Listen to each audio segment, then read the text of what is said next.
এক দূর দেশে, এখানে রুংধনু আর তারারা একসাথে খেলা করত। সেখানে এক জাদুকরী রাজ্য ছিল।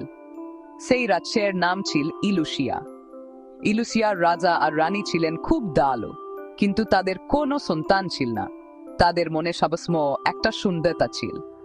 হঠাৎ একদিন এক জাদুকরী পরী তাদের সামনে হাজির হলো এবং তাদের এক ফুটফুটে রাজকন্যার জন্ম হবে বলে বার্তা দিল। ওয়াথাশিগুর এক সুন্দর রাজকন্যার জন্ম হলো। বাসেল, ইয়ার নাম রাখা হলো আলো। আলো এমন দেখতে সুন্দর তেমনি তার মন।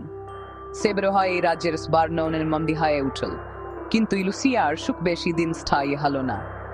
এক ভয়ঙ্কর ড্রাগন তাদের রাজ্যে আক্রমণ করল। ড্রাগনের আগুনে রাজ্য পুড়ে যেতে লাগল। রাজকুমারী আলো ঠিক করল সে তার জাদুকরী শক্তি দিয়ে ড্রাগনকে পরাজিত করবে। আলো এক শাসী যাত্রা পেল। পথে সে এক অচির সাক্ষা পেল। আইসি তাকে ড্রাগনকে পরাজিত করার আলো সাহস আর বুদ্ধিমত্তা দিয়ে ড্রাগনের সাথে যুদ্ধ করল। অবশেষে ড্রাগন পরাজিত হলো। ইলুশিয়া শান্তি ফিরে এল। রাজশেরের সবাই আনন্দিত হলো। রাজকুমারী আলো পরিণত হলো এক বীরাঙ্গনায়।